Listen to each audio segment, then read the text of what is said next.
Welcome to the Enduring podcast. Today our focus is on Sweden's application for NATO membership and the challenges it has faced. Our guest is Filip Haugland, independent consultant, defense and EU affairs. The war in Ukraine offers an important real-life case study of the multi-domain operations, especially since it involves Russia, the only adversary Sweden may face with. Mr. Haugland, from your perspective, whether Ukraine's armed forces' experience in the war with Russia after February 24 is relevant for Sweden. Is there any need to revise Sweden's defense doctrine in connection with the war in Ukraine? What is going on in Ukraine ever since 24th of February, or actually ever since 2014 with Russia's illegal annexation of Crimea and Russia's illegal invasion of Donetsk and Luhansk, that is having a major, and let me underline this, a major impact on Sweden and Sweden's security and defense policy. As for the Swedish defense doctrine, that was revised, or actually the comprehensive defense doctrine was last revised in 2016. And then there was a version of the defense doctrine that focused more on operational aspects that was published, because it's an official document, in 2020. That being said, these documents have been updated recently. I have no insight, but I'm pretty sure we will see further updates in the wake of what is going on in Ukraine, the war in Ukraine, Russia's war in Ukraine. If you specify, or if you define defense doctrine then as something broader than only this document of the armed forces, if you look at it as Sweden's defense and security policy as a whole, we already see the very tangible consequence of that war already. Sweden has applied for NATO membership. So that is, if anything, a change to our defense doctrine. That is ending more than 200 years of non-alignment. So that is a massive impact. The Russian political talk shows sometimes appear speculations about Russia's landing operation on the Swedish island of Gotland. Do the Swedes take these threats seriously? It's definitely, Gotland is always there. When we discuss security and defense policy, and we discuss the biggest external threats to our territorial integrity and our sovereignty, that's Russia. And then Gotland is always an integral part of those discussions. And of course, as many commentators suggest, Gotland would be critical for Russia, for example, in the case of Russian military aggression towards the Baltic states, because of its strategic positioning in the middle of the Baltic Sea, and its proximity, for instance, to Kaliningrad as well, of course. So yes, it is very much an issue on the table in the Swedish debate, the Swedish defense and security policy debate. As you might be aware, in recent years, the regiment in Gotland was reestablished, and the military presence in the island has been enforced at several occasions in the past years as well. So it's certainly, and you mentioned these shows on Russian TV, where they actually, I think they actually discussed, how to conquer Gotland or how to invade Gotland. So yes, it's, they are probably joking about it.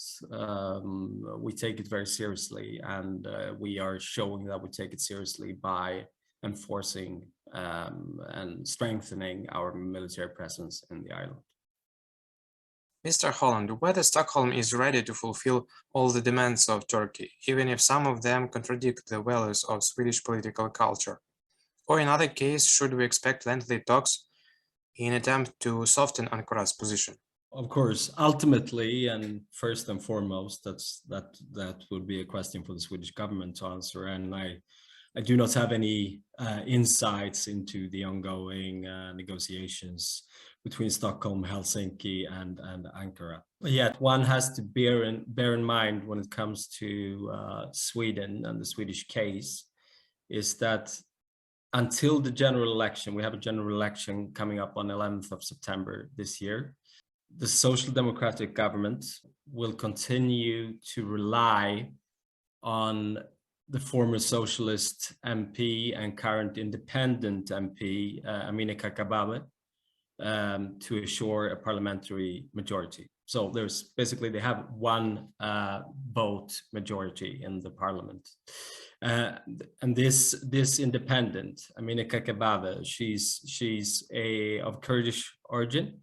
She has been very vocal in her criticism of the policies of Ankara versus the Kurdish population. And on top of that, she has compelled the Swedish government to strengthen its support to the mainly Kurdish militia YPG in Syria. And as you might be aware, according to Turkey, the YPG is closely associated with the Turkey-based terrorist organization PKK, the Kurdistan Workers' Party. So, in other words, the survival of the Swedish government for now actually relies on the support of this independent MP, who is then an outspoken opponent of Sweden's NATO aspirations, as well as an advocate of policies that Ankara actually is now saying are disqualifying Sweden's NATO bid, or Sweden's bid for NATO membership. But by the end of the day, I'm actually not, however, convinced that Erdogan's demands are really directed towards Sweden and Sweden's bid for NATO membership as such. Rather, this might actually be a good opportunity for Erdogan to present demands to NATO, and most notably the United States as a whole, relating to Turkey's overall security concerns that honestly have very little to do with Sweden by the end of the day. What I'm saying is that I do believe that Turkey is actually now using the Swedish as well as the Finnish applications for NATO membership as a pretext to convey something major in terms of its own security concerns. Swedish parliamentary elections will be held in September this year. Does Sweden's bid for NATO membership depend on results? There is, as things stand, a grand majority for a Swedish NATO membership among the parties of the Swedish parliament. So 6 out of 8 parties are now in favor of a NATO membership. And unfortunately, for now, the Social Democratic government then relies on one single vote who could potentially damage, the ongoing negotiations with Turkey, as I said before. I do not think if we have a situation where the Social Democrats, together with the center party, the Greens and the Socialists, as the Greens and the Socialists are the ones against the NATO membership.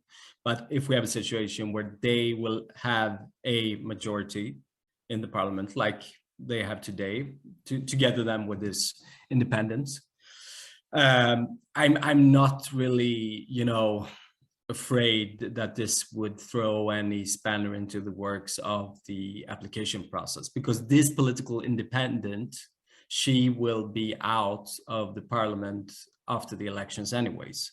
She's no longer representing any party, meaning she's not on the list of any party, so she cannot be elected once again. She became an independent during this term. So she will not be a problem anymore for sure. Of course, if you look at the other side of the political spectrum, the conservatives, the Christian Democrats, the liberals, and the Sweden Democrats, there you have four parties that are all in favor of a NATO membership. So it's less fragmented on that side. At the same time, when you have a case where 6 out of 8 parties in parliament are actually in favor of Sweden joining NATO, it's not going to make a massive difference, I think, who is in power in Stockholm. It's just for now, just these 3 months that are a little bit critical due to this political independence, trying to push her own political agenda, and which has then, effects on the ongoing negotiations with Turkey. Are there any criticism of the idea of joining NATO? If so, what are the arguments of skeptics? Ever since the Russian invasion of Ukraine on 24th of February, the public support of NATO membership in Sweden is bigger than ever before.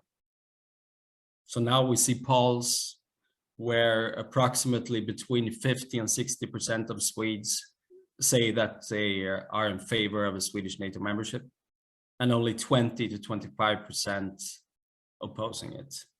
So there is a growing majority, a growing public majority to join NATO. There's no doubt about that. It's very, very clear. I mean, the polls are, poll after poll is showing the same tendency.